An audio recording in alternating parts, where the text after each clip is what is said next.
Check into our room. Pakita ko sa inyo. Yung hotel sa napipili nila, maganda. Very comfortable ako sa hotel kasi very spacious siya. Okay guys, let's check into our room. Pakita ko sa inyo. Let's go. Hey guys! Joyce Sabot Bartolome here. So, for our room tour sa una nating hotel dito sa Shanghai, let me take you to Best Boutique Hotel, Shanghai. So, eto na. Pumasok na ako guys kasi yung mga ka-tourmate ko, nandyan pa sila sa labas, naghahanap at baka sabihin ko anong ginagawa natin. So, eto na. Pagpasok natin, meron agad na bubungad na pa-drawer. So guys, nalagay ko na dito yung maleta natin, no? Para hindi na nakakalat. Ayan, bumubukas naman mag-isa ang ilaw. Nandiyan na rin ang aking bag, ang shoes. Nagpalit na rin ako. May pa-slippers sila. Itong mga ganitong slippers, guys, pwede nyo yang iuwi. So, ayan, may pa-bathrobe din sila here. And then, let me take you to the bathroom. Binuksan ko na lahat yung mga ilaw, guys. So, for our bathroom, bumubukas din mag-isa ang ilaw dito. Tiyanan. So, yan. Very spacious.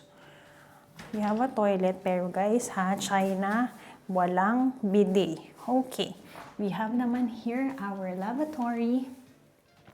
Malaki ang kanilang mirror.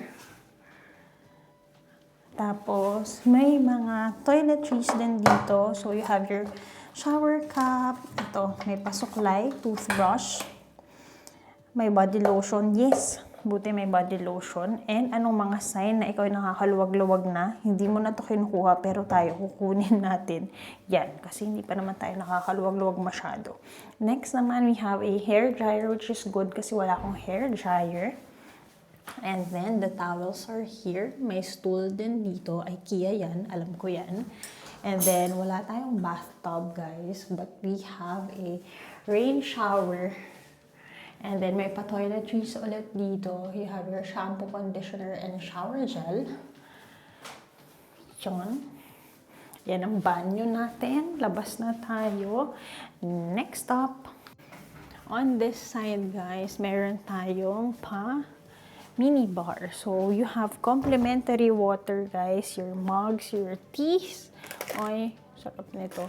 Herbal tea. And, kanina sinabi ng aming tour guide na ang mga water dito sa Japan, yung mga sa faucet ay non-potable. Ibig sabihin, bawal inumin. So, mineral water is a must. Ayan, ito yung mga inumin natin. And then, tingnan natin dito anong meron. Aray. You have your fridge. Tingnan natin kung ano naman. Wala. Lagay na lang natin ngayon ang tubig. Yan, para malamig. Isang malamig, isang hindi. Okay? So, next naman, meron din tayo dito na lalagyan ng luggage. And then you have here your TV and your working table, which is good. Kasi alam niyo naman, andito tayo for work as well. So, yan, pwede tayo mag-work dito. You can access your Wi-Fi. And ito na nga, guys. Whenever you're here in China, huwag kayong mag-access ng Wi-Fi kung wala kayong VPN. Huwag na kayong mag-access ng Wi-Fi kasi nga, guys, kapag na-detect nilang nandito ka or sa location na nasa China ka, hindi mo ma-access ang mga social media accounts nyo, Facebook, Instagram, TikTok. So, kami, dito kanina may mga nagkamali din. So, kayo guys, para hindi na kayo magkamali sa susunod na kayo naman ang pupunta dito sa Shanghai or sa China, in general, kumuha na lang kayo ng eSIM. Ako guys, kanina, perfectly nag-work siya, dalawang cellphones ko, and as talagang type A tayo, gusto ko handa tayo. Both of my phones, kinuhanan ko ng eSIM, lagay natin dito, nakinuha natin sa Klook guys, and para sa mga first time na kukuha ng eSIM, naka 50% ngayon ang eSIM sa Klook. And if hindi naman, pwede nyo gamitin ang aking Klook code, Joyce G Klook, to get your discount. So, yun lang naman ang pa-commercial natin. Kasi nga, Di ba sa China, parang nakaban yung mga social media apps. Kailangan mo ng VPN. Pero yung Klook eSIM, guys, hindi na kailangan. Ma-access mo. Like ako ngayon, nakapag-social media ako all throughout the day. Next naman, guys, let me take you to our bedroom. We have a king-size bed. Dalawa ang unan. Good. Tapos, ayan, left and right, meron tayong bedside table. And anong napapansin ninyo? Ganda talaga ng rooms na napipili ng SMB Travel, which I love. 4-star hotel. Ito, yan siya. Ay, grabe. It's been a long day. It's now 10:45 p.m. Ngayon lang kami nakapag-check-in kasi nga sinulit natin ng araw. Flight natin was at 10 a.m., 10:50 a.m., dumating tayo sa China at 2:30, nakapunta tayo sa first tourist location natin at 4 p.m. And then, yun, dito na tayo 11 p.m. sa hotel. One night lang tayo magsistay dito, free ang breakfast natin. Sorry, nag-iiba yung ilaw natin kasi yung TV. Free ang breakfast natin bukas. And tomorrow, pag alis natin, kukunin na rin natin ang ating mga bagahe kasi mag-check out na tayo. So, that's it for our Best Boutique Hotel review. Malaki siya as compared to kapag tayo ay nagja-Japan, which I love. Teka lang, guys. Sagay ko kayo dyan kasi sakit na ng kamay ko. So, yan. Very spacious. I think this is around mga 35 square meters na hotel room, which is good. Tomorrow, let me share with you naman ang aking review sa breakfast nila. So, gawa na lang natin ng separate vlog ito para thoroughly nating maipakita sa inyo. So, chinek ko na ito both sa Klook and sa Agoda. Kung hindi kayo kasama sa group tour na i-arrange ng SMB Travel, you can also check those website, those apps. And if you want to get discounts, guys, you can use my codes. For Agoda, you can use Joyce YB Agoda, and for Klook, you can use Joyce Chi Klook to get your discount. So, yan. Ito siya, guys. Ang ano lang dito, cons lang niya, medyo malayo siya doon sa pinuntahan natin na Louis Vuitton and Nanjing. Parang mga 30-40 minutes drive lang siya. Kasi I think, ang pro naman doon is that tomorrow, on the way na siya when we go to Wuxi. Kaya, ganun yung pag-ayos ng kanilang destination. So, yan. Kung balak nyo puntahan or gawin ang tour na ginawa natin, go for it. Hotels nila na pinipili, I love. So, yun lang. Sana na-enjoy niyo ang vlog natin for today. Bukas, pakita ko sa inyo ang breakfast.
Hello, good morning people. Tayo ay mag-quick breakfast. Good morning everybody. It's our second day here in Shanghai, China. And ipakita ko naman sa inyo ang ating breakfast area. Nakapag-ayos na ako. Sasarado ko na lang ang maleta and bababa na tayo.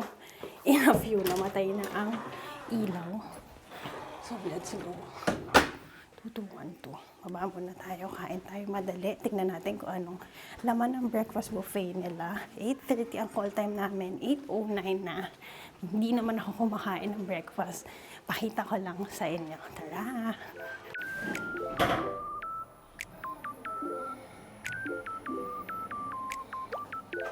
Thank you. Let's go. Tignan natin kung anong pagkain. May mga kasama pa kaya tayo. So guys, gusto ko tong bread na to. This one is fish, a salad.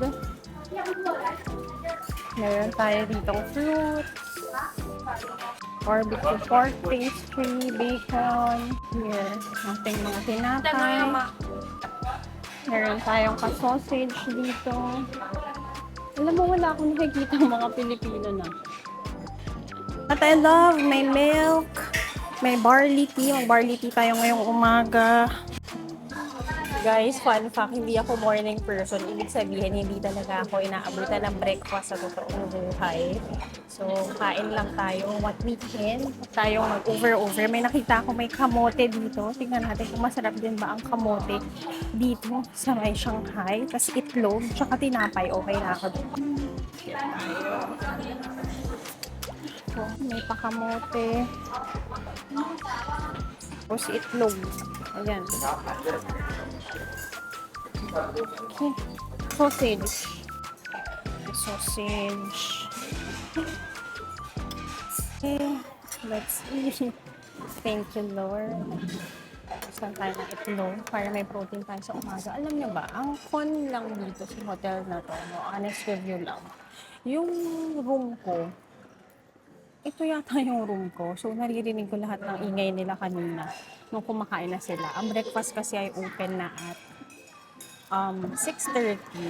Bala ko talaga gumising ng 6:30. Either magbe-breakfast ako or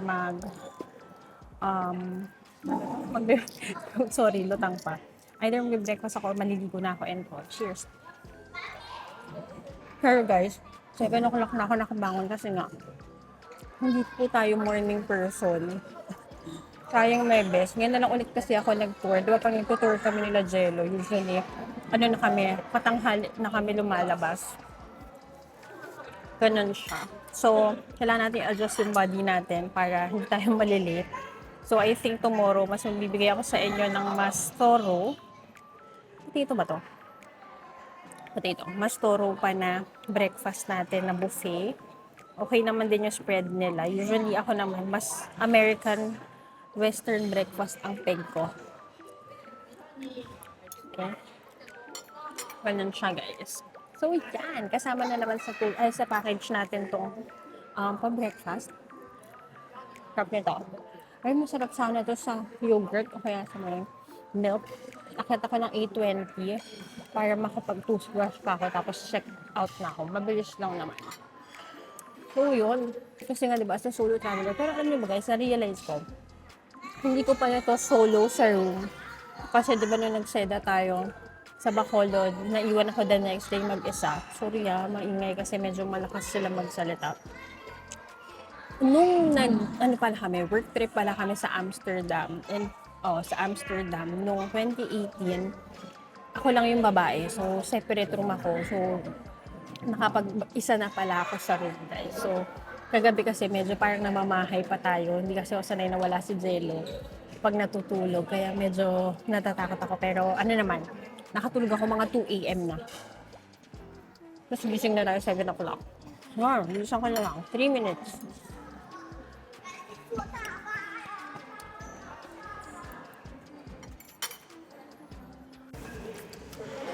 So far, ang maganda rin dito kasi kapag nagtutour kayo, yung hotels na napipili nila, maganda. Very comfortable ako sa hotel kasi very spacious siya.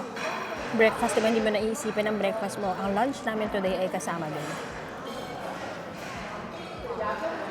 If ever date night, maggutom kayo, meron silang vendo here. May parang mini snack bar sila. Ito for the drinks. Ayan, mga sanitary pads and all. Pads and mga toys. Cut na tayo. Oh, sorry. Okay, let's go. Ay, titinga pa ako sa harapan ninyo.